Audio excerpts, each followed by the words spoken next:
কল্পনা করুন তো ৩০ বছর আগে যে অভিনেত্রী রোবট সেজে অভিনয় করে বিশ্বকে চমকে দিয়েছিল, আজ তার সামনেই দাঁড়িয়ে আছে হুবহু সেই তার মতোই দেখতে একটি রোবট। ২০২৬ সালের চায়না মিডিয়া গ্রুপ আয়োজিত বসন্ত উৎসবের গালা অনুষ্ঠানে এমন এক দৃশ্য দেখে মন্ত্রমুগ্ধ হয়ে রইল কোটি কোটি দর্শক। অত্যাধুনিক প্রযুক্তি আর পারিবারিক গল্পের এক হৃদয়স্পর্শী মেলবন্ধনে মঞ্চস্থ হল স্কেচ বা রম্য নাটিকা দাদির প্রিয়, যেখানে রক্তমাংসের মানুষের পাশাপাশি সমান তালে অভিনয় করল এক যান্ত্রিক অভিনেতা। এই নাটিকার সবচেয়ে বড় চমক ছিল বেইজিং ভিত্তিক প্রতিষ্ঠান নায়োটিক্স রোবোটিক্সের তৈরি একটি বায়োনিক রোবট।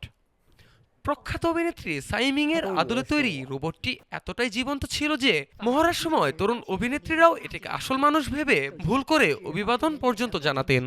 অভিনেত্রী সাইমিং হাসতে হাসতে বলেন, রোবটটি যখন স্থির হয়ে বসে চোখের পলক ফেলছিল, সবাই ভেবেছিল ওটা বুঝি আমি। ও বেশ গর্বের সাথে সবার সাথে শুভেচ্ছা প্রদান করছিল।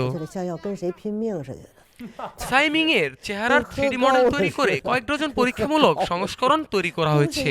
নিখুঁত ত্বকের স্ট্রাকচার ও মেকআপ নিশ্চিত করতে ব্যবহার করা হয়েছে বিশেষ সিলিকন। রোবটটির মাথার 40টি ভিন্ন ধরনের মুভমেন্ট পয়েন্ট রয়েছে। এর মাধ্যমে ডিজিটাল মানুষের ঠোঁটের নড়াচড়া হুবহু যান্ত্রিক মোটরে রূপান্তর করা হয়। ফলে কথা ও ঠোঁটের নাড়াচাড়ার মধ্যে 1 সেকেন্ডেরও 1000 ভাগের 1 ভাগও পার্থক্য থাকে না। নাটিকার আরেকটি আকর্ষণ ছিল মাত্র 12 কেজি ওজনের ছোট্ট রোবট বুমি। এটি বিশ্বের প্রথম উচ্চ ক্ষমতা সম্পন্ন হিউম্যানয়েড রোবট, যার দাম 10,000 ইউয়ানের কম।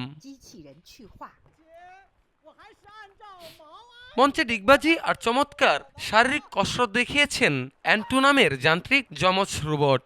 উল্লেখ্য, এই রোবটগুলো 2025 সালে হিউম্যানয়েড রোবট হাফ ম্যারাথনে 2য় স্থান অর্জন করেছিল এবং ওয়ার্ল্ড হিউম্যানয়েড রোবট গেমসে চ্যাম্পিয়ন্স হওয়ার গৌরব অর্জন করে। News desk, Dhaka today.